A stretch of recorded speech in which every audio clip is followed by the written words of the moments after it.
لا حول ولا قوة إلا بالله العلي العظيم. بسم الله الرحمن الرحيم. الحمد لله الذي لا يفر منع والجمود ولا يبديه العطاء والجود، إذ كل معط منتقص سواه وكل مانع مذموم ما خلا، وهو المنان بفوائد النعم وعوائد المزيد والقسم، ما اختلف عليه دهر فيختلف منه الحال، ولا كان في مكان فيجوز عليه الانتقال.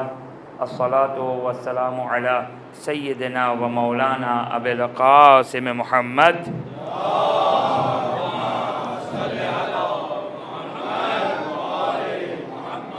وعلى أهل بيته الطيبين الطاهرين، لا سيما مولانا ومولى الكونين أبي الحسن والحسين أمير المؤمنين علي بن أبي طالب عليهم السلام.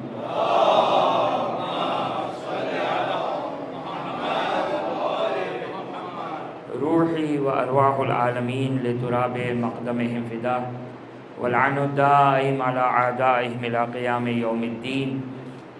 رب اشرح لي صدري ويسر لي أمري واحلل عقدة من لساني يفقه قولي. بسم الله الرحمن الرحيم. اللهم كل وليك الحجة ابن الحسن صلواتك عليه وعلى آبائه في هذه الساعة وفي كل ساعة وليا وحافظا وقائدا وناصرا ودليلا وعينا، حتى تسكنه أرضك طوعا وتمتعه فيها طويلا.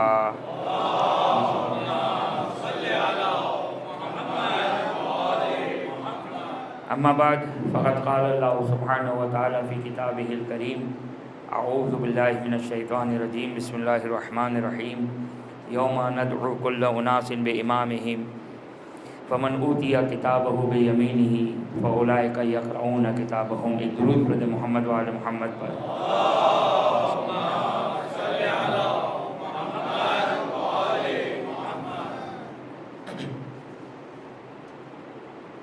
ہماری گفتگو اس نقطے پر پہنچی تھی کہ جو غیبت کا دور ہے یہ انتہائی حساس دور ہے. یہ وہ دور ہے کہ جس میں امتحان لیا جائے گا، اور اس غیبت کا مقصد اور ایک فلسفہ ورنہ بعض روایتوں سے استفادہ ہوتا ہے کہ غیبت کا فلسفہ تسلیم ہے. انسان تسلیم کرے. یہ جو ہم بعض اوقات کہ انشاءاللہ آپ کی خدمت میں روایت کو عرض کریں گے کہ بعض اوقات ہم مختصر چھوٹی چھوٹی بلاؤں اور مصیبتوں میں ہم شکوہ شکایت کرتے ہیں، یہ حکمت غیبت کے منافی ہے. یہ اصل امتحان سے پہلے ہی انسان ناک آؤٹ ہو جائے گا. لہٰذا انسان کوشش کرے اس غیبت کے دور میں، غیبت کے زمانے میں انسان تسلیم کی منزلت پر رہے، سر تسلیم خم رکھے، اور جو پریشانی، جو مسائل، جو مصیبت ہیں، وہ ایک عمل آپ کی خدمت میں کہ معصوم ارشاد فرماتے ہیں کہ جو شخص خدا کا قرب حاصل کرنا چاہتا ہے یا ہمارا قرب حاصل کرنا چاہتا ہے، اب توجہ کریں، یہ ایک بات جو ہمیں اچھے طریقے سے سمجھنی چاہیے، جو بعض اوقات ہمارے جوانوں کے ذہنوں میں لاشعوری طور پر یہ بات ڈالی جاتی ہے کہ خدا الگ اور اہل بیت اطہار علیہ السلام الگ. نہیں، ایسا نہیں ہے، بلکہ خدا کا تقرب اہل بیت کا تقرب ہے، اہل بیت کا تقرب خدا کا تقرب ہے. زیارت عاشورہ کا جملہ میں اکثر آپ کی خدمت میں عرض کرتا ہوں کہ فی الحال اس کو ریپیٹ نہیں کرتا، کہ زیارت عاشورہ میں یہی مخاطب ہو کر کہا کہ اللہ کا تقرب، رسول کا تقرب، امیر المومن کا تقرب، بنت رسول کا تقرب، امام مجتبیٰ کا تقرب، ابا عبداللہ آپ کا تقرب، یہ سب ایک ہی ردیف میں ہیں، ایک ہی سلسلے میں ہیں، ایک ہی تسلسل کے ساتھ ہے. یہاں پر بھی امام ارشاد فرماتے ہیں اگر کوئی شخص خدا کا تقرب حاصل کرنا چاہتا ہے اور ہم سے نزدیک ہونا چاہتا ہے، ہمارا تقرب حاصل کرنا چاہتا ہے، زیارت آل یاسین پڑھیں، زیارت آل یاسین جو امام زمانہ عجل اللہ تعالی فرجہ شریف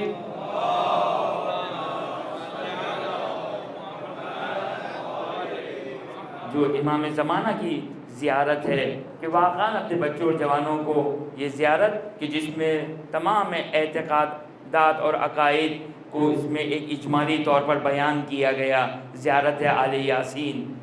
زیارت آل یاسین ایک مختصر سی زیارت کہ ہر روز انسان صبح امام زمانہ سے تقرب اور توسل کے لیے ایک یہ مختصر سی زیارت کہ ہم اپنے زمانے کے امام سے متوسل ہو جائیں۔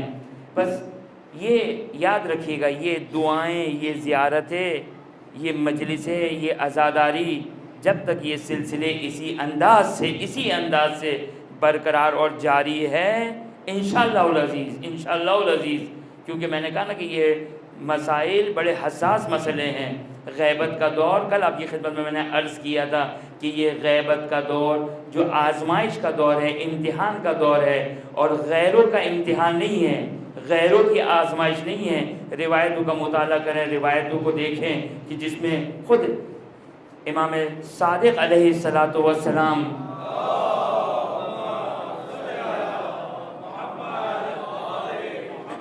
زرارہ جیسے صحابی، زرارہ جیسے شخص، وہ زرارہ ایک فقیہ کا نام ہے، زرارہ اپنے زمانے کے مجتہد کا نام ہے زرارہ، کہ جس کو چھٹے امام خود اس انداز سے تعبیر کرے کہ جنت میں جو ہم سے سب سے پہلے جو ملحق ہوں گے، ملاقات کریں گے، اس میں ایک نام زرارہ کا ہے، ایک نام زرارہ کا ہے۔ یہ زرارہ وہ برج ہے، وہ زرارہ یہ وہ توسل ہے، زرارہ وہ وسیلہ ہے جو اہل بیت کو لوگوں سے اور اہل بیت کے شیعوں کو ملانے والا جو برج ہے، اس کا نام زرارہ اور محمد ابن مسلم اور ابو بصیر، یہ 4 یا 5 افراد کہ جن کو امام نے کہا کہ جنت میں سب سے پہلے ہم سے ملاقات کریں گے۔ یہ زرارہ سوال کرتے ہیں امام سے، جب امام ان کو بتاتے ہیں کہ کیوں، جب سوال کیا کہ کیوں امام کی غیبت ہے، تو امام نے یہ بتایا کہ جب یہ غیبت طولانی غیبت ہوگی، جب یہ طولانی غیبت ہوگی، لوگ شک کریں گے، یعنی دیکھیں یہ امام کی ایک خبر ہے یہ، اور امام کی خبر جس میں کسی قسم کے کوئی شک و شبہے کی بات نہیں ہے۔ توجہ کریں، امام کی ولادت میں شک غیر نہیں کرتا ہے، کیونکہ ہم نے کل آپ کی خدمت میں یہ عرض کیا تھا عقیدہ مہدویت کیا تھا؟ عقیدہ مہدویت یہ ہے کہ ایک زمین جب ظلم و جور سے پر ہو جائے گی تو اس وقت خدا ایک ایسے شخص کو بھیجے گا جو زمین کو عدل و انصاف سے بھر دے گا۔ یہ ہے عقیدہ مہدویت، کہ یہ عقیدہ مہدویت عالم اسلام، نہ عالم تشیع، یہ عالم اسلام میں یہ ثابت شدہ عقیدہ ہے۔ عالم اسلام میں تمام مسلمانوں کا عقیدہ ہے۔ یہ جو حدیث آپ کی خدمت میں بیان کی، اگرچہ یہاں سے 2 گروہ میں عالم اسلام تقسیم ہو جاتا ہے، ایک گروہ جو شیعہ نے امیر المومنین علیہ السلام کا ہے کہ جن کا نظریہ یہ ہے کہ وہ آنے والا پیدا ہو چکا ہے، وہ آنے والا اس دنیا میں آ چکا ہے، بے اذن اللہ پردہ غیبت میں ہے، اور جب اذن خدا ہوگا اس وقت وہ ظہور کرے گا۔ یہ شیعوں کا عقیدہ ہے، لیکن باقی مسلمانوں کا عقیدہ اجمالی طور پر اتنا ہی ہے کہ زمین جب ظلم و جور سے بھر جائے گی تو خدا ایک ایسے شخص کو بھیجے گا جو زمین کو عدل و انصاف سے بھر دے گا، عدل و انصاف میں تبدیل کر دے گا، لیکن ان کے عقیدے کے لحاظ سے وہ پیدا ہوگا۔ لیکن توجہ کریں، امام زرارہ کو یہ فرماتے ہیں کہ غیبت اتنی طولانی ہوگی، غیبت اتنی طویل ہوگی کہ لوگ شک کریں گے ان کی ولادت میں۔ غیر تو یہ کس کے بارے میں کہا امام نے؟ شک کہاں پر ہوگا؟ شک وہاں پر ہو جہاں پر ایک عقیدہ رکھتا ہو کہ امام حاضر ہے، امام زندہ ہو چکے ہیں، ان کی ولادت میں شک، یہ لفظ بیان کرتا ہے کہ امام غیروں کی بات نہیں کر رہے ہیں بلکہ شیعوں کی بات کر رہے ہیں، وہ شیعہ جن کا عقیدہ ہے. توجہ کریں، یہ جو مسئلہ انتظار ہے، مسئلہ انتظار، کہ ہمیں بعض اوقات مسئلہ انتظار سمجھ میں نہیں آتا تو ہم ادھر ادھر کی تعویلات کرنا شروع کر دیتے ہیں کہ انتظار ایسا ہونا چاہیے، انتظار ویسا ہونا چاہیے، انتظار میں یوں ہونا چاہیے، انتظار میں وہ ہونا چاہیے. بابا انتظار ایک واضح اور روشن معنی اور مفہوم ہے. انتظار کے معنی میں کوئی شک اور ڈاؤٹ نہیں ہے. انتظار وہ ایک قلبی کیفیت کا نام ہے. انتظار ایک قلبی کیفیت کا نام ہے.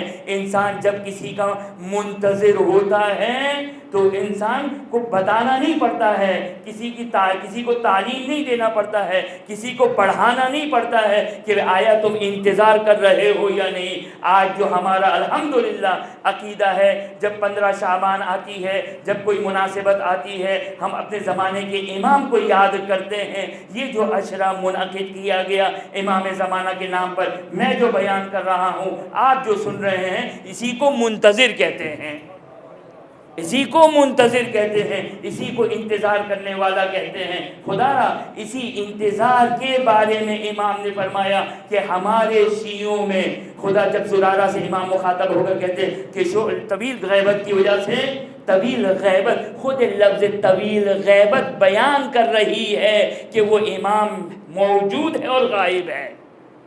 یہ لفظ غیبت بیان کر رہا ہے، خود لفظ غیبت بیان کر رہا ہے کہ امام زندہ ہے اور امام پردے غیبت میں. بہرحال اس سے زیادہ واضح الفاظ میں چھٹے امام آگے جا کے ارشاد فرماتے ہیں کہ طویل غیبت کی وجہ سے اختلاف لوگوں میں ڈاؤٹ اور شک پیدا ہو جائیں گے.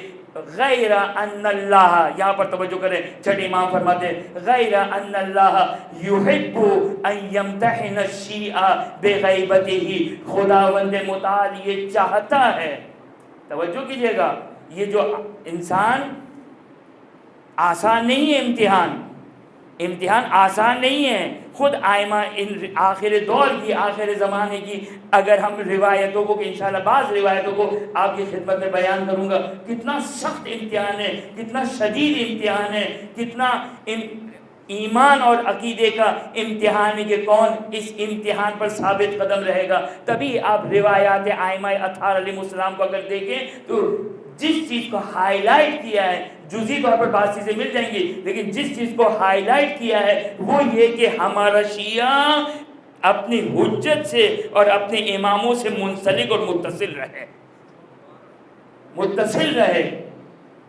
من ثبت علی ولایتنا، یہ تعبیر ہے امام کی کہ غیبت کے دور میں کون ہماری ولایت پر باقی رہے گا. عجیب بات لگتی ہے نا، امام کی بات بڑی عجیب لگتی ہے. ہم سب تو ولایت پر ہیں، ہم سب مجلس میں آتے ہیں، ہم سب ماتم داری میں شامل ہوتے ہیں، ہم سب عزاداری میں ہیں، ہم سب منقبت خوانی، خوشی کی محفل ہو یا غم کی محفل ہو، اہل بیت اطہار علیہ السلام. نہیں، شیعوں کا ممکن ہے حلیہ باقی رہ جائے، ہمارا تعلق شیعہ خاندان اور شیعہ کمیونٹی سے رہ جائے، لیکن ہمارا عقیدہ ممکن ہے شیعہ باقی نہ رہے. جو روایتوں نے بیان کیا، روایتیں جو اس سلسلے میں بیان، ضروری نہیں ہے کہ ہم یہ کہیں کہ بالکل کسی اور مسلک کی طرف، کسی اور مذہب کی طرف چلے گئے تو یہ ہے کہ ہم امتحان میں فیل ہو گئے. جی نہیں، امتحان میں فیل ہونے کے لیے یہ ہے کہ جو کرائیٹیریا ہے شیعہ ہونے کا، اگر اس کرائیٹیریا سے نکل گئے، میں فی الحال نہیں بیان کرتا کہ وہ کرائیٹیریا کیا ہے، لیکن اگر اس کرائیٹیریا سے اگر نکل گئے، جس کا بنیادی کرائیٹیریا دو چیزیں ہیں کہ روایتوں میں ان دو چیزوں کو ہائی لائٹ کر کے بیان کیا. ایک، پہلی بات ہماری ولایت کے اوپر اور ہمارے دشمنوں سے برات، ان دو چیزوں کو ہائی لائٹ کر کے بیان کیا کہ یہ جو اس پر باقی رہے گا وہ در حقیقت انتظار کرنے والا ہے. یہ توجہ فرمایا آپ نے کہ یہاں امام کے بارے میں اس طریقے سے عقیدہ، یہ عقیدہ مہدویت. آپ کی خدمت میں کل ایک جملہ، کل ایک بات جو نامکمل باقی رہ گئی تھی، توجہ کیجئے گا کہ یہ مسئلہ مہدویت عالم اسلام میں مورد اتفاق ہے، تمام لوگوں کا اتفاق ہے عقیدہ مہدویت، بس اختلاف وہی ہے جو آپ کی خدمت میں میں نے بیان کیا، لیکن عقیدہ مہدویت تمام عالم اسلام میں اتفاقی مسئلہ ہے۔ یہاں تک کہ توجہ کیجیے گا، کل آپ کی خدمت میں نے عرض کیا تھا کہ سعودی عرب جیسی مملکت سے ایک کتاب چھپی، اس کتاب میں کیا درج تھا؟ اس کتاب میں اسی مسئلہ مہدویت کو مورد بحث قرار دیا، اور ایک جملہ لکھا ہے، توجہ کیجیے گا، وہ جملہ قابل توجہ جملہ ہے۔ یاد رکھیے گا، اگر ہمارے ممبروں سے اس عقیدہ مہدویت اور امام مہدی عجل اللہ تعالی فرجہ الشریف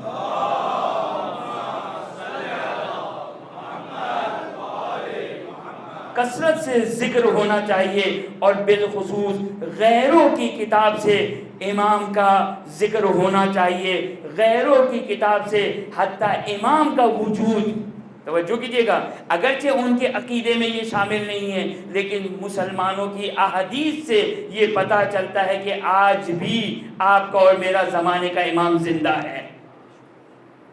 کیا لکھا؟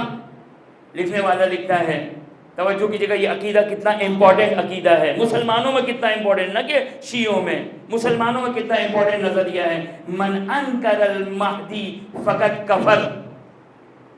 کیا کہا وہ لکھنے والا اپنی اعتقادی فقہی کتاب میں نہیں لکھ رہا ہے، اپنی اعتقادی کتاب میں لکھ رہا ہے، من انکر المہدی فقط کفر، جس نے مہدی کا انکار کیا وہ کافر ہو گیا، وہ کافر ہو گیا۔ اب یہاں ایک بات واضح ہو جاتی ہے، آپ لوگ جانتے ہیں کہ امامت اور خلافت کا جو ایک بنیادی اختلاف ہے، ہمارے یہاں امامت اور خلافت اصول دین میں سے ہے، باقی مسلمانوں میں امامت اور خلافت فروع دین میں سے ہے، اور فروع دین کو نہ ماننے والا، فروع دین پہ عمل نہ کرنے والا وہ گنہگار ہوتا ہے، کافر نہیں ہوتا ہے۔ توجہ فرمایا آپ نے، امامت یعنی فروع دین کی اگر مخالفت کریں تو گنہگار ہوتا ہے، کافر نہیں ہوتا۔ پھر آخر سوال یہ ہے کہ اگر انکار مہدی اگر کوئی کہتا ہے تو کفر کیوں ہے؟ کیوں؟ اس لیے کہ جانتے ہیں کہ مسئلہ عقیدہ مہدویت عالم اسلام کی ضروریات میں سے ہے، جس نے مہدی کا انکار کیا وہ کافر ہو گیا۔ بس یہ عقیدہ جو عقیدہ مہدویت کہلاتا ہے، زرارہ سے امام مخاطب ہے کہ یہ غیبت طولانی ہوگی، یہاں تک کہ لوگ شک کرنے والے شک کریں گے، غیر ان اللہ یحب ان یمتحن شیعتنا بالغیبہ، کہ خداوند متعال، یہ بالکل صریح الفاظ میں امام نے بیان کر دیا۔ کل آپ کی خدمت میں نے ایک جملہ کہا تھا کہ یہ امتحان کسی اور کا نہیں ہے، امتحان صرف اور صرف شیعہ نے امیر المومنین کا ہے۔ یہ روایت واضح طور پر بیان کر رہی ہے کہ غیبت میں امتحان شیعوں کے لیے، کہ امام فرماتے ہیں کہ اس طویل غیبت کا مقصد کیا ہے؟ ایک حکمت، یاد رکھیے گا، مختلف حکمتیں بیان ہوئی ہے غیبتوں کی، لیکن یہ بہت ہی مختصر اور چھوٹی چھوٹی حکمتیں ہیں جو غیبت کی بیان کی گئی ہے۔ اصلی حکمت کیا ہے؟ جیسے بعض روایتوں میں تسلیم بیان کی گئی کہ تسلیم اس کی اصل حکمت ہے، یا بعض روایتوں میں بیان کیا گیا کہ یہ خدا کی حکمت ہے جو خدا نہیں چاہتا کسی کو بتائے، یہ ہے تسلیم، خدا جانتا ہے، خدا کی مرضی ہے۔ امام فرماتے ہیں غیر ان اللہ یحب ان یمتحن، کہ خدا یہ چاہتا ہے کہ ہمارے شیعوں کا غیبت کے ذریعے سے امتحان لے۔ امتحان کس کا ہے؟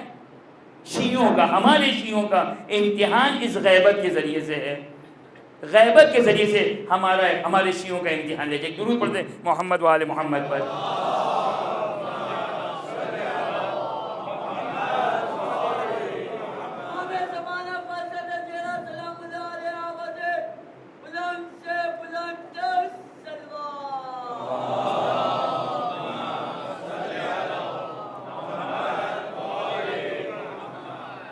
اور جب یہ گفتگو ہوتی ہے تو ہمیشہ میں اس حدیث کو ضرور پڑھتا ہوں آپ لوگوں کے لیے، اگر یہ حدیث تکراری ہے، لیکن حدیث تو آپ سب نے سنی ہوئی ہے، لیکن اس میں سے بعض ایسے افراد ہیں کہ جنہوں نے میری زبانی اس حدیث کی وضاحت بھی سنی ہے، کیونکہ اس حدیث میں خاص نقطہ ہے، ایک خاص نقطہ ہے، وہ میں بیان کرنا ضروری سمجھتا ہوں بالخصوص اس سلسلہ گفتگو میں، اور اپنے بچوں کو یہ نقطہ سمجھا دیں، بچوں کو یہ نقطہ سمجھا دیں، تاکہ انشاءاللہ العزیز جب ان کو یہ پتہ ہو جائے، باور ہو جائے کہ مسلمانوں نے اس حدیث کو لکھا ہے، جس حدیث سے آپ کے اور میرے زمانے کے امام زمانہ عجل اللہ تعالیٰ فرجہ شریف کا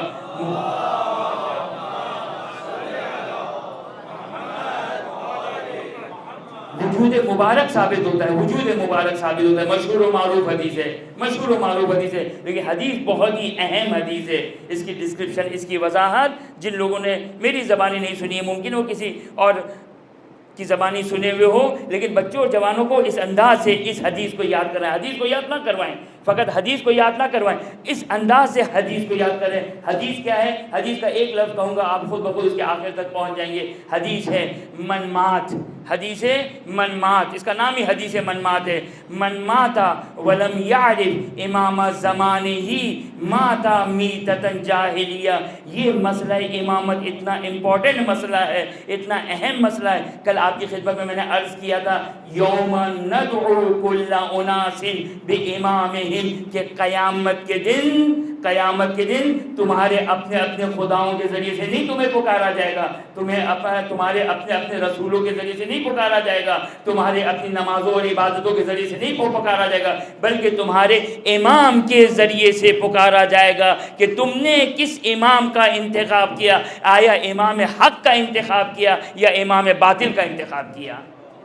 امام کے ذریعے سے، یعنی قیامت کے دن کا کرائیٹیریا، انسان کے نامہ اعمال کا کرائیٹیریا امام ہے۔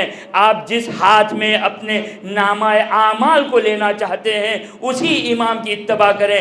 اگر آپ دائیں ہاتھ میں اگر نامہ اعمال لینا چاہتے ہیں تو امام حق کی اتباع کریں۔ بائیں ہاتھ میں بھی اگر آپ بائیں ہاتھ میں لینا چاہتے ہیں تو اس کا کرائیٹیریا بھی یہ نہیں ہے کہ آپ کس خدا کو مانتے ہیں، کس رسول کو مانتے ہیں، نہیں، کرائیٹیریا وہی امام ہے، امام ہی کو دیکھا جائے گا جس کی بنا پر دائیں ہاتھ یا بائیں ہاتھ پر انسان کو نامہ اعمال ملے گا۔ اور یہ حدیث کیا بیان کرتی ہے؟ یہ کل آپ کی خدمت میں نے ایک جملہ نقل کیا، ایک جملہ آپ کی خدمت میں عرض کیا تھا کہ اس آیت میں، یوم ندعو والی آیت میں، یوم ندعو کل اناس بامامہم، اس آیت میں امام حق اور امام باطل، یہاں پر لفظ امام عام معنوں میں استعمال ہوا ہے، ایک جنرل امام کے معنوں میں استعمال ہوا، چاہے وہ امام حق ہو چاہے وہ امام باطل ہو، چاہے وہ امام حق ہو چاہے وہ امام باطل ہو، اس آیت میں وہ عام معنوں میں استعمال ہوا۔ اگرچہ یاد رکھیے گا، کل بھی آپ کی خدمت میں بیان کیا تھا کہ خود قرآن میں لفظ قرآن میں امام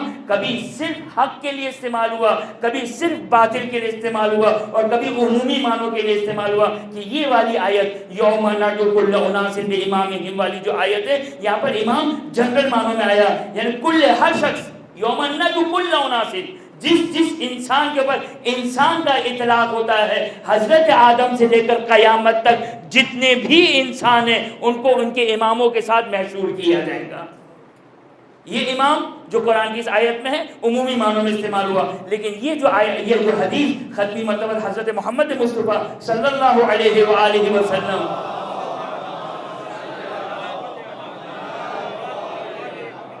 یہ حدیث نبوی،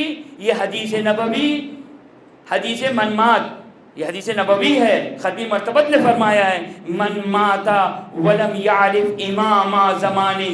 اس روایت میں، اس حدیث میں جو لفظ امام آیا ہے، یہاں پر امام سے مراد امام حق مراد ہے۔ یہاں پہ جو لفظ امام آیا ہے وہاں یہ مراد امام حق مراد ہے، کیونکہ خود آگے کی آیت واضح طور پر بیان کر رہی ہے کہ مراد امام حق ہے۔ کیا کہہ رہی ہے حدیث توجہ کیجیے گا، یہ حدیث جو حدیث نبوی ہے، میں اس حدیث کی بہت زیادہ وضاحت نہیں بیان کرنا چاہتا کیونکہ بہت سارے مومنین اس کی وضاحت سے آشنا ہے، لیکن صرف ایک اشارتاً 2 جملے فقط کہنا چاہتا ہوں کہ یہ جو حدیث منمات ہے یہ فقط شیعوں کی حدیث نہیں ہے، یہ فقط شیعوں کی روایتوں میں فقط یہ حدیث نہیں ہے، بلکہ مسلمانوں نے اس حدیث کو بیان کیا ہے، مسلمانوں کے درمیان یہ حدیث مقبول ہے اور قابل عمل ہے، مسلمان بھی اس حدیث کو قبول کرتے ہیں۔ اب حدیث کے الفاظ کو ذرا ملاحظہ فرمائیے، اس حدیث سے کس طرح ہمارے امام کے وجود مبارک ثابت ہوتا ہے۔ کیا فرماتے ہیں رسول فرماتے ہیں من مات ولم یعرف امام زمانہ، ایک درود پڑھتے محمد وآل محمد پر۔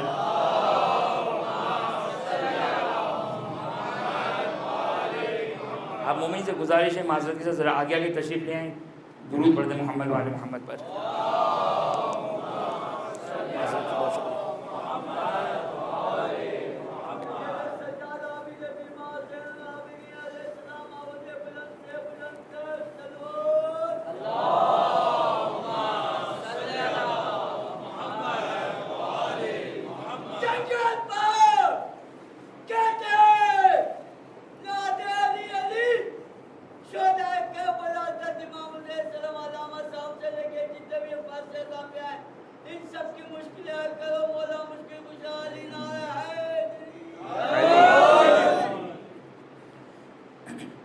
من ماتا ولم یعرف امام زمانی، اگر کوئی مر جائے اور اپنے زمانے کے امام کی معرفت، اپنے زمانے کے امام کی معرفت، یعنی کیا کہہ رہی ہے حدیث کیا کہہ رہی ہے؟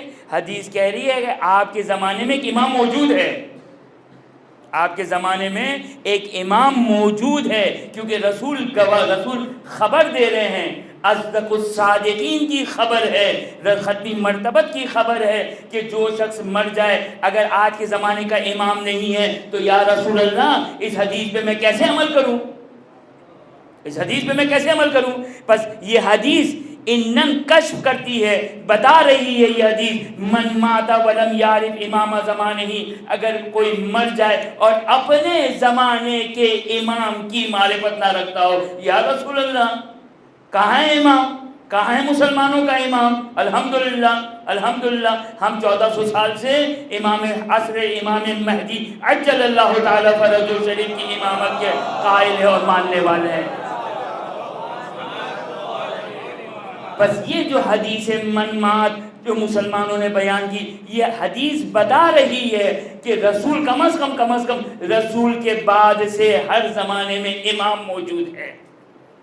من مات ولم یعرف امام زمانہ مات میتۃ جاہلیہ، کہ اگر کوئی شخص مر جائے اور اپنے زمانے کے امام کی معرفت نہ رکھے، عجیب جملہ ہے، مات میتۃ جاہلیہ، اس کی موت کفر کی موت ہوگی، وہ شخص کافر ہوگا اگر اپنے زمانے کے امام کی معرفت نہ رکھتا ہو۔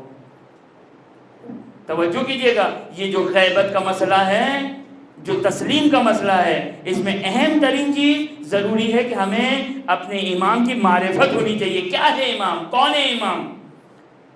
توجہ کیجئے گا، ایک روایت جو میں نے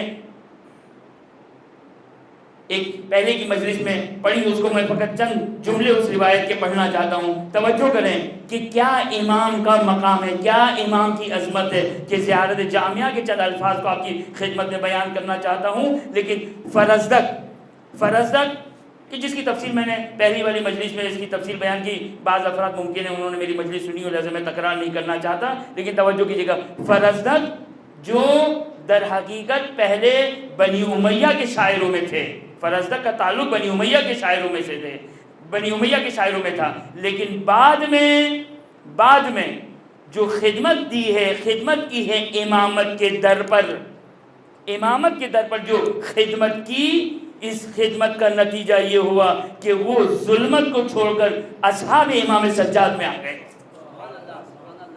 اصحاب امام سجاد کہ مرحوم آیت اللہ العظمیٰ آگئے خوئی، جہاں پر موجم الرجال میں گفتگو کرتے ہیں فرزدق کی، لکھتے ہیں اصحاب امام سجاد علیہ السلام، چھٹے امام چوتھے امام کے اصحاب میں ان کا تذکرہ ہوتا ہے۔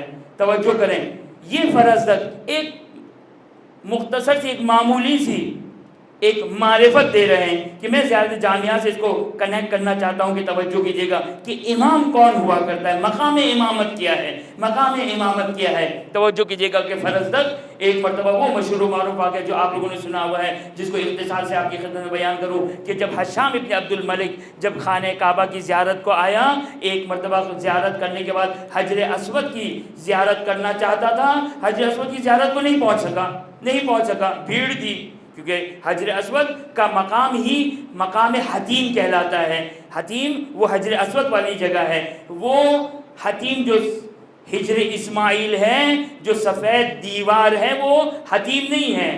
وہ مسلمان اس کو حتیم کہتے ہیں، لیکن اہل بیت اطہار علیہ السلام کی تعلیمات میں حتیم اس نقطے کو کہتے ہیں جہاں پہ حجر اسود ہے. حجر اسود اور خانہ کعبہ کے درمیان کی جو مختصر سی جو ایک دیوار ہے، یہی وہ مقام ہے کہ میرا اور آپ کا چھٹے امام امام جعفر صادق علیہ السلام ارشاد فرماتے ہیں.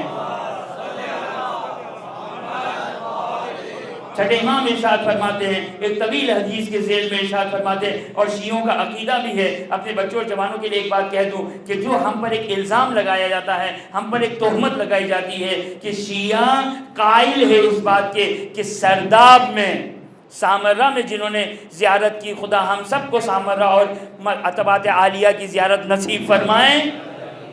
سامرہ میں ایک مقام سرداب کہ ہم پہ ایک تہمت لگائی جاتی ہے کہ شیعوں کا عقیدہ یہ ہے کہ امام سرداب سے ظہور فرمائیں گے. یہ تہمت ہے ہم پر، یہ ہمارا عقیدہ نہیں ہے.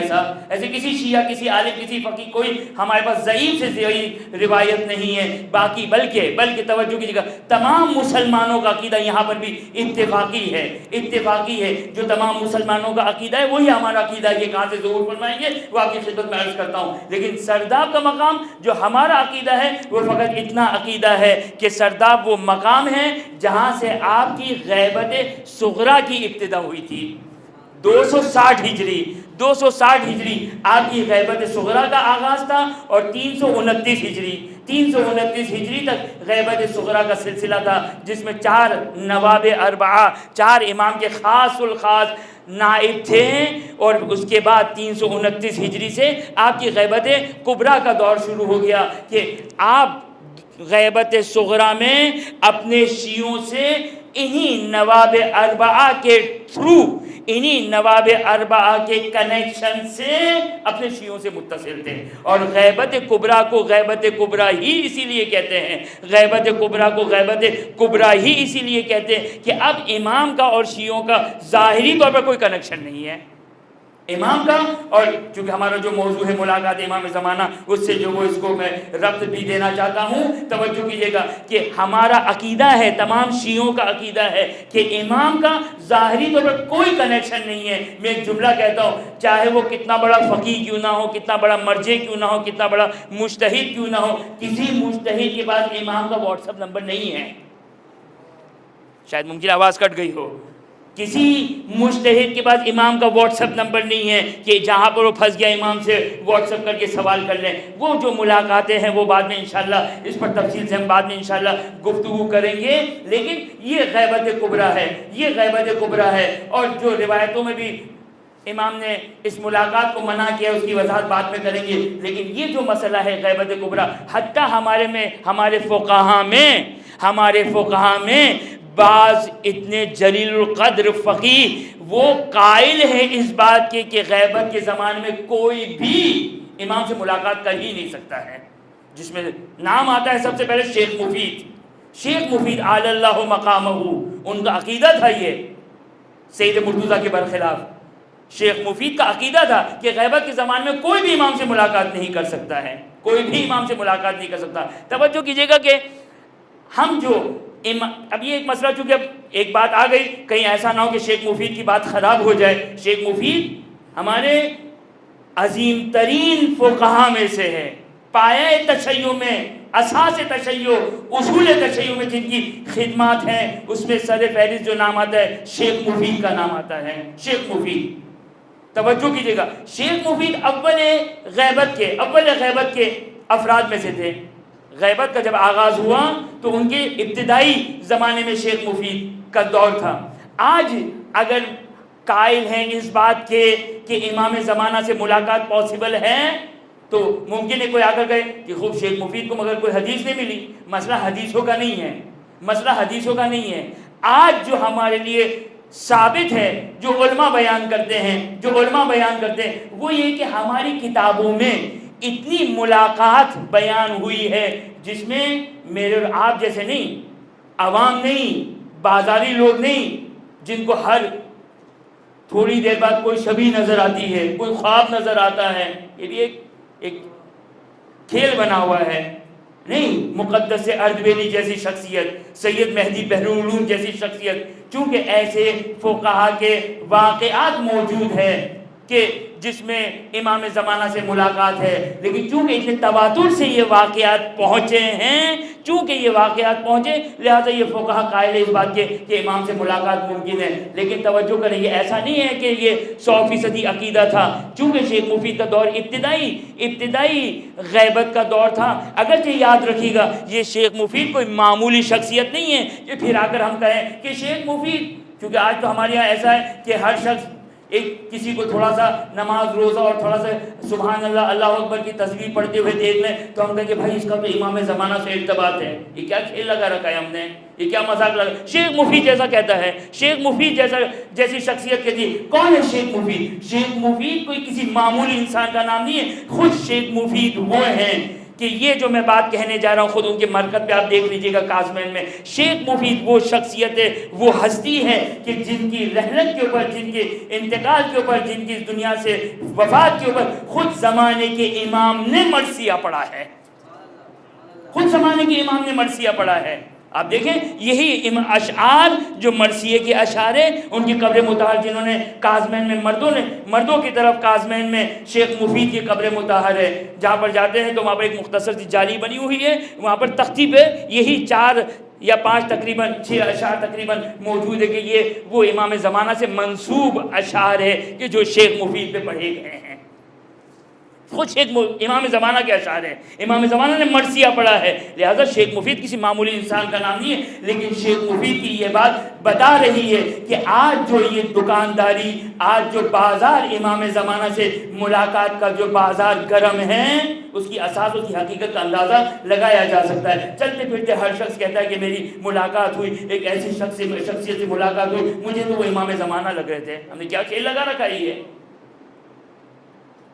یہ کھیل ہے، یہ ایسی شخصیت بقول ہمارے ایک دوست کے یعنی اگر بہت ہی سفید چہرے والا اگر کوئی ابا کبا والا ہو تو بہت نور ٹپک رہا ہے، تو بیچارہ بلال حبشی کے تو کوئی چہرے پر نور نہ ہوگا، نعوذ باللہ من ذالک۔ ایک درود پڑھ دے محمد وعلی محمد پر۔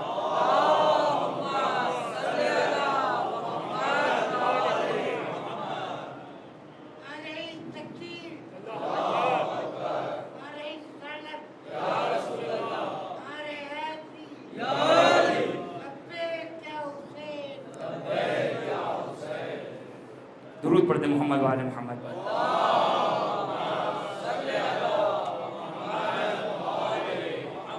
کیا ہے مقام امامت؟ فرزدق جب ہر شام زیارت کے لیے گیا اس کو موقع نہیں ملا، لیکن جب امام چوتھے امام آئے، ایک مرتبہ وہ بھیڑ جو حجر اسود پر تھی، لوگوں کے درمیان راستہ بنا اور امام گئے حجر اسود کی زیارت کر کے واپس پلٹ کر آئے۔ کسی نے حشام سے سوال کیا کہ من ھذا، کون ہے یہ شخص؟ حشام اپنی خجالت اور اپنی پستی کو چھپانے کے لیے، اپنی سستی کو چھپانے کے لیے ایک مرتبہ کہ لا ادری، میں نہیں جانتا ہوں۔ تو وہاں پر فرزدق موجود تھے۔ فرزدق نے اس مقام پر توجہ کیجئے گا، فرزدق نے اس مقام پر 41 اشعار کے اوپر قصیدہ پڑھا ہے۔ 41 اشعار پر قصیدہ فی البدی، میری طرح یاد کر کے نہیں آئے تھے، فی البدی 41 اشعار کہ آگئے ہوئی اپنی کتاب معجم الرجال میں فرزدق ان اشعار کو لکھتے ہیں، اور یہ فرزدق کے وہ اشعار ہیں کہ آپ نہ کہیں کہ بھائی غیر معصوم کے اشعار ہے، غیر معصوم کی کوئی اوتھنٹسٹی نہیں ہے۔ بالکل صحیح ہے کہ غیر معصوم کی کوئی اوتھنٹسٹی نہیں ہے، جو وثاقت ہے، جو اعتماد ہے، وہ صرف اور صرف معصوم کا ہوا کرتا ہے۔ لیکن یاد رکھیے گا فرزدق نے جب یہ 41 اشعار کا قصیدہ پڑھا تو امام چہرم اور امام سجاد کے سامنے پڑھا تھا، اور امام سجاد کی تائید حاصل تھی، اور تائید کی سب سے بڑی دلیل یہ ہے کہ جب فرزدق نے ان اشعار کو پڑھا تو امام نے جب محبت آل محمد کا لیول دیکھا فرزدق کا، 12,000 درہم عطا کیے تھے۔ یہ فرزدق کی محبت۔ ان کا ایک شعر آپ کی خدمت میں بیان کرنا چاہتا ہوں، توجہ کیجیے گا، بہت میں نے کہا نا 41 اشعار ہے، ایک شعر کیا ہے؟ لا یستطیع جواد بعد غایتہ، مقام امامت کو ذرا دیکھیے، تعجب ہوتا ہے فرزدق۔ یہ فرزدق کا معاملہ بھی ایسا ہے، دیبل جیسا لگتا ہے۔ دیبل بھی آپ جانتے ہیں، دیبل کون تھے؟ دیبل 8ویں امام کے زمانے کے شاعر اہل بیت تھے۔ دیبل 8ویں امام کے زمانے کے شاعر اہل بیت تھے، اور 8ویں امام نے دیبل کو یہ جملہ کہا تھا کہ جب دیبل نے چند اشعار مصیبت سید الشہداء پہ پڑھے تھے تو اس وقت امام نے یہ کہا تھا دیبل کو کہ دیبل یہ تمہارے اشعار نہیں ہیں بلکہ روح قدس نے تمہاری زبان پہ جاری کیے ہیں۔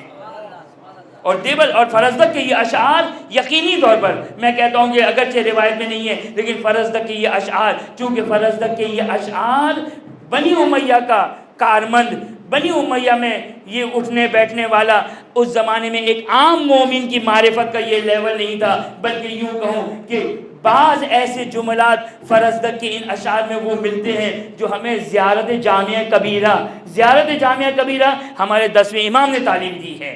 ہمارے 10ویں امام کی تعلیم کردہ زیارت جامعہ جو 10ویں امام کا دور ہے، یہ 4تھے امام کا دور ہے۔ ابھی معارف اہل بیت اطہار علیہ السلام کی وہ شناخت اور معرفت بڑھانے کا بھی سلسلہ جاری اور ساری ہے، ابھی معرفت دی جا رہی ہے، لیکن اس کے باوجود جب اشعار فرزدق کو ہم دیکھتے ہیں تو واقعاً تعجب ہوتا ہے۔ اور جو 8ویں امام نے کہا، عجب نہیں کہ یہاں پر بھی امام نے شاید ممکن ہے فرمایا ہو لیکن روایتوں میں نہیں آیا کہ عجب نہیں کہ یہ جملات روح قدس نے فرزدق کے زبان پہ جاری کیا ہو۔ کیا کہتے ہیں فرزدق کہتے ہیں، انشاءاللہ باقی اشعار کچھ آپ کی خدمت میں بعد میں بیان کروں گا، لیکن توجہ کریں مقام امامت کو ذرا توجہ کیجئے۔ لا یستطیع جواد بعد غایتہم ولا یدانیہم قوم وان کرموا۔ یہ فرزدق اشعار پڑھنے کہتے تو نہیں جانتا نا، میں معرفت کرواتا ہوں، کون ہے میں تجھے بتاتا ہوں کہ یہ ہستی کون ہے۔ کہتے ہیں لا یستطیع جواد بعد غایتہم۔ جواد کس کو کہتے ہیں؟ جواد کہتے ہیں گھوڑے کو کہتے ہیں، خاص اسپیشل اچھی نسل کے گھوڑے کو جواد کہتے ہیں۔ فرزدق کہتے ہیں کہ اگر کوئی جواد کے اوپر تیز بھاگنے والا تیز رفتار گھوڑے پر اگر کوئی سوار، اب میں اپنی طرف سے ایک جملہ کہہ رہا ہوں، اس کی تائید میں زیارت جامعہ کبیرہ سے لے کر آؤں گا، اگرچہ فرزدق کے جملے میں نہیں تھی لیکن فرزدق کی مراد یہی ہے۔ لا یستطیع جواد یعنی وہ تیز رفتار گھوڑا، اگر تیز رفتار گھوڑے پہ اگر کوئی بیٹھا ہو، چاہے وہ ملک مقرب ہو چاہے وہ نبی مرسل ہو، لا یستطیع جواد اگر وہ گھوڑے پر تیز رفتار گھوڑے پر اگر بیٹھا ہو اور وہ چاہے اس پر اگر دوڑ رہا ہو تو لا یستطیع وہ طاقت اور قدرت نہیں رکھتا ہے بعد غایتہم آپ کے مقام تک پہنچ سکے۔ یہ فرزدق کہہ رہے ہیں لا یستطیع طاقت نہیں ہے جواد وہ گھوڑ سوار، چاہے وہ ملک مقرب ہو چاہے نبی مرسل ہو، اس کی طاقت نہیں ہے کہ بعد غایتہم، نہ کہ وہاں تک نہیں پہنچ، ولا یدانیہم قوم کوئی قوم وہاں تک نہیں پہنچ سکتی، وان کرموا چاہے کرم کے کسی مقام پر چاہے ہزاروں حاتم تائی جمع ہو جائے، کرم کے کسی مقام تک نہیں پہنچ سکتے ہیں۔ اب توجہ کریں ہمارے پاس زیارت جامعہ کا جملہ، فبلغ اللہ محل اشرف محل المقربین وعلی منازل المقربین وارفع درجات المرسلین۔ فبلغ اللہ خداوند متعال نے آپ کے مقام کو کہاں رکھا ہے؟ ارفع درجات المرسلین، مرسلین یعنی بھیجے ہوئے، انبیاء کو بھیجا ہے، انبیاء کو بھیجا ہوا ہے، ائمہ کو بھیجا ہوا ہے، اوصیاء کو بھیجا ہوا ہے، جتنے بھی مرسلین ہیں اس میں الفا سب سے رفیع ترین سب سے بلند ترین اگر مقام ہے تو یہ مقام اہل بیت اور مقام ولایت اور امامت ہے۔ فبلغ اللہ بکم اشرف محل المکرمین وعلی منازل المقربین، مکرم جس کی تکریم اور عزت ہو، مقرب۔ ہم اور آپ یہاں پر کیوں آئے ہیں؟ ہم تقرب الہی کے لیے آئے ہیں۔ ہم جو بھی نیک کام کرتے ہیں کیوں کرتے ہیں؟ ہم نماز مغرب پڑھ کر آئے، نماز عشاء پڑھ کر آئے، قربت اللہ۔ قربت اللہ کا مطلب کیا ہے؟ قربت اللہ کا مطلب یہ کہ میں نماز پڑھتا ہوں خدا سے تقرب کے لیے۔ ہم سب تقرب کی دوڑ میں ہیں، ہم سب تقرب خدا سے نزدیک ہونے کی دوڑ میں ہیں۔ ہر انسان جو اس دنیا میں ہے، وما خلقت الجن والانس الا لیعبدون، یہ جو عبودیت ہے یہ تقرب ہی ہے کہ انسان تقرب کے لیے خلق کیا گیا، کہ انسان اس تقرب کی دوڑ میں آ جائے، اس تقرب کی دوڑ میں آ جائے۔ ہم بھی مقرب ہیں، ہم بھی تقرب کرنے کی کوشش کرتے ہیں۔ امام فرماتے زیارت جامعہ کبیرہ میں فبلغ اللہ، خداوند متعال نے اعلیٰ منازل مقربین، مقرب جتنے بھی خدا کے بندے ہیں جس میں سر فہرست انبیاء ہیں، پھر فرشتے ہیں، جتنے بھی مقرب بندے ہیں، اس میں اعلیٰ ترین جس کا درجہ ہے وہ امامت کا درجہ ہے، وہ ائمہ اطہار علیہم فبلغ اللہ بکم، اہل بیت خداوند متعال نے اہل بیت ارفع درجات المقربین واعلی منازل المقربین وارفع درجات المرسلین حیث لا یلحقہ۔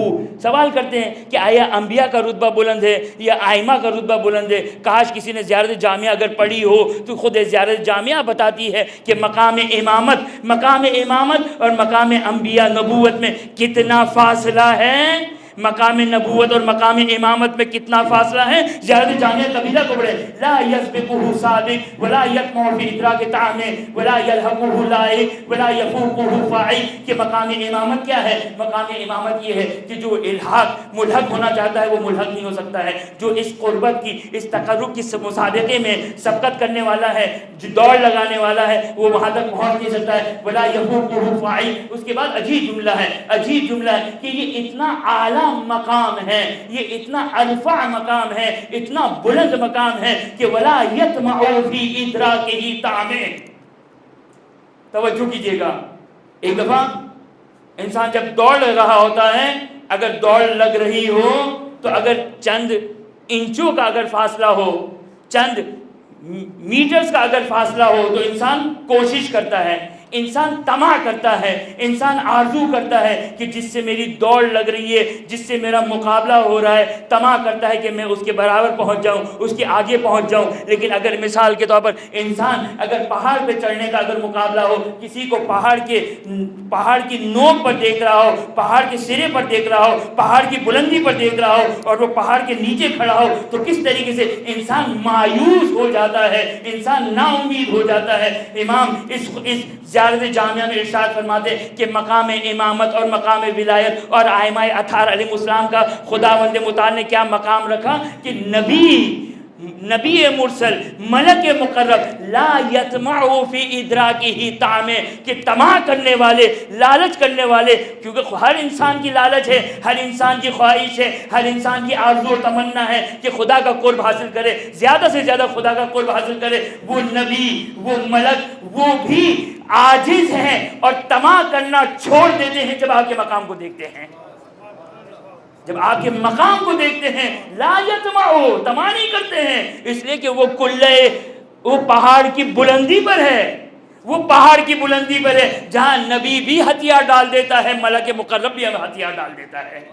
فبلغ اللہ، آپ نے دیکھا توجہ کیا فرزدق نے کیا کہا تھا؟ فرزدق نے کہا تھا لا یستطیع جواد بعد غایتہ، کہ اگر کوئی گھوڑا سوار اگر جواد جیسا گھوڑے پر اگر سوار ہو کر آئے تو آپ کی عظمت کو نہیں پا سکتا ہے۔ اور امام 10ویں امام زیارت جامعہ میں فرماتے ہیں فبلغ اللہ بکم اشرف محل المکرمین وعلی منازل المقربین وارفع درجات المرسلین حیث لا یلحق لاحق ولا یفوقہ فاعل ولا یسبق سابق ولا یطمع فی ادراک طعمہ حتی لا یبقى ملک مقرب ولا نبی مرسل ولا شہید ولا عالم ولا جاہل ولا فاضل ولا عالم ولا جبار عنید ولا شیطان مرید ولا خلق فیما بین ذلک شیء الا عرفهم جلالۃ امرکم وعظم قدرکم کبر شانکم، کہ خداوند متعال نے ملک مقرب کو بتا دیا، نبی مرسل کو بتا دیا، عالم کو بتا دیا، جاہل کو بتا دیا۔ توجہ کیجئے گا، یہ وہ مقام اعلیٰ ترین مقام ہے، ان سب کی معرفت نبی کو بھی بتا دیا کہ ان کی عظمت کیا ہے، کبر شانکم،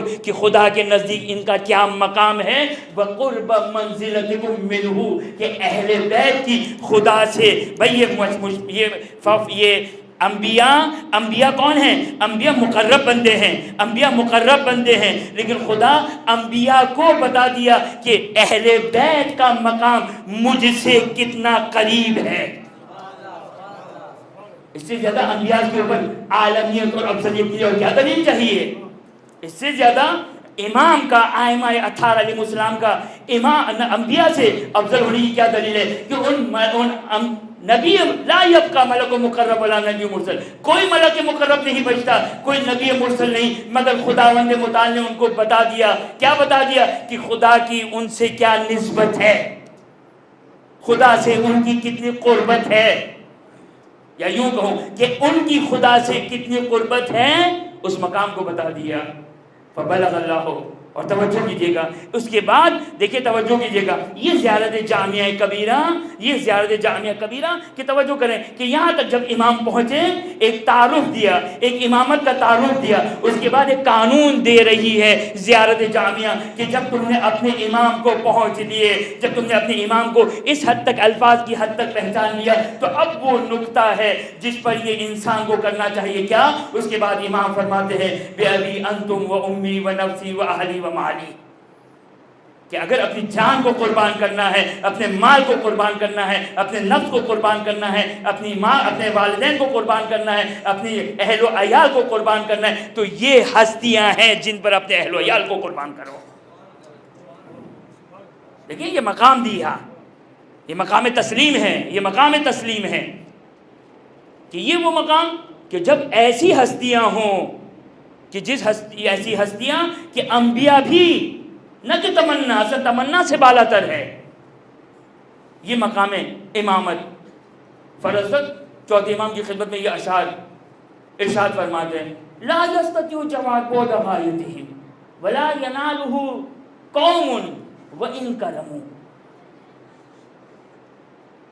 یہ مقام امامت، لیکن اس کے باوجود میں آپ کی خدمت میں عرض کیا جانتے ہیں معرفت رکھتے ہیں امام کی ایک حد تک، لیکن اس کے باوجود امام کے ساتھ کیا ظلم ہوا، کیا مسائل، کہ یہی سید سجاد کہ ساری زندگی یا مناجات الہی میں یا اپنے بابا کا ماتم کرتے ہوئے.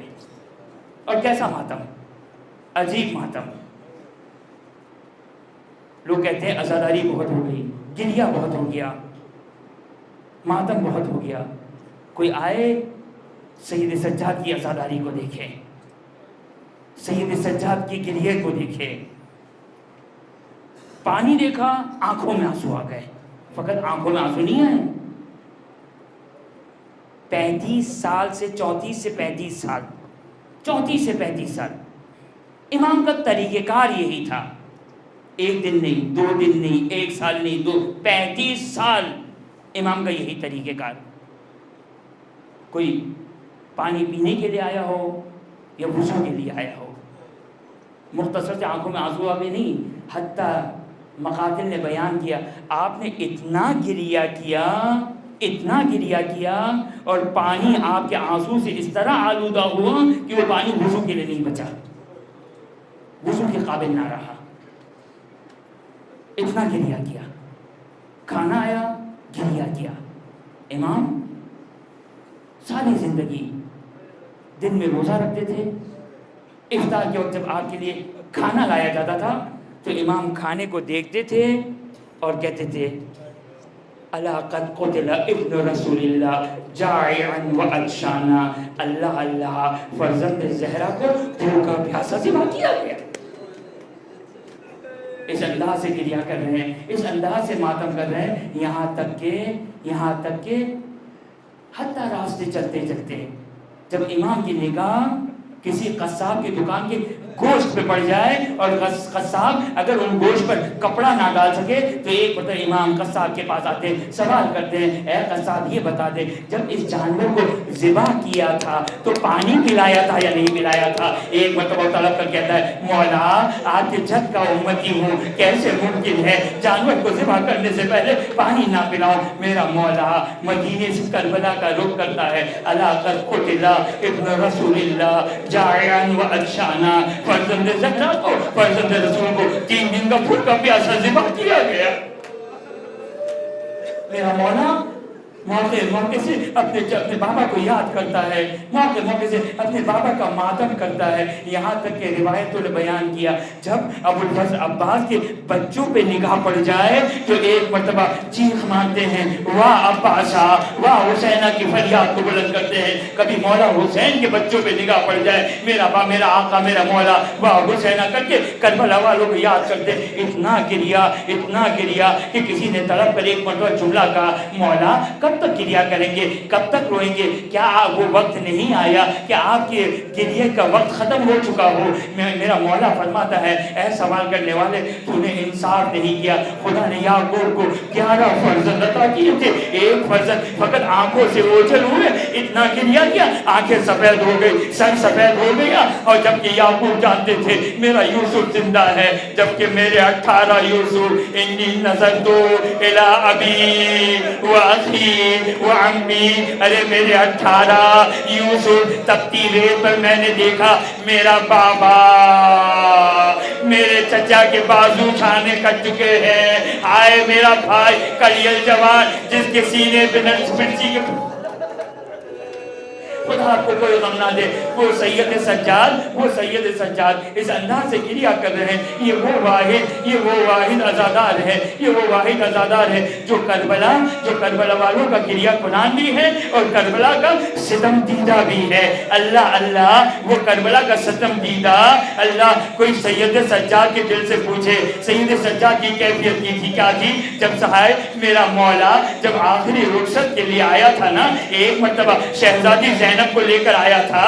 آئے سید سجاد, شہزادی زینب نے پوچھا بھیا مجھے کیوں لے کر جا رہے ہو؟ تو کہا کہ اگر بیمار بیٹا اگر مجھ سے لپٹ گیا تو کوئی تو ہے جو بیٹے کو باپ سے جدا کر سکے. ہائے سید سجاد, مطلب بابا پہ نگاہ پڑی, اللہ اللہ, سر سے پیروں تک زخمی دیکھا, تڑپ کر سوال کیا اینا عمی حبیب, اینا عمی مسلم. میرا مولا ایک ہی جواب دے, قد قتل قد قتل قد قتل. تڑپ کر سوال کیا اینا اخی اکبر, میرا بھائی اکبر کا. میرا مولا کہتا ہے قد قتل. اللہ اللہ, سید سجاد کے دل پر کیا گزر گئی؟ تڑپ کر سوال کیا اینا عمی عباس, میرا چچا عباس کا. بعض مقاتل نے بیان کیا میرا مولا تمام سوالوں کی شہادت پہ ایک ہی جواب دے رہا ہے قد قتل قد قتل قد قتل. لیکن جب عباس کا سوال کیا تو نہیں کہا قد قتل, اس لیے کہ سید سجاد سب کی مصیبت کو برداشت کر سکتے, عباس کی مصیبت کو برداشت نہیں. ایک ہی جملہ کا بیٹا سجاد, اب مردوں میں تمہارے اور میرے سوا کوئی باقی نہ رہا. آئے سید سجاد, وہ 11 محرم ایک مرتبہ شہزادی زینب ایک بیویوں کو سوال کروایا, سوال کروانے کے بعد اپنے سواری کے قریب پہنچی. ایک مرتبہ دائیں طرف دیکھا, بائیں طرف دیکھا, واہ حسینہ واہ عباسہ واہ اکبرہ, آؤ حسین آؤ اکبر آؤ عباس, کیا اپنی بہن کو سوال نہ کراؤ گے؟ بس ایک مرتبہ سید سجاد نے اس دل خراج منظر کو دیکھا, ہاتھوں میں عصا ہے, بدن لرز رہا ہے. ایک مرتبہ سید سجاد شہزادی زینب کے قریب پہنچے اور کہا آپ کا بھتیجا حکم دے رہا ہے, میرے زانوں کو میں زینہ بنا رہا ہوں. بس ایک مرتبہ پھوپھی اماں کو امامت کا حکم ملا, سید سجاد نے زینہ بنایا. شہزادی زینب نے ایک مرتبہ بیمار کربلا, مظلوم کربلا, بدن نہیں ہو چکا, بدن کمزور ہو چکا, شہزادی زینب نے اپنے بھائی مبارک کو رکھا. سجاد برداشت نہ کر سکے, کربلا کی زمین پر لیٹ گئے. شمر ملعون آگے بڑھا تازیہ نہ مارتے ہوئے, واہ حسینہ واہ محمد.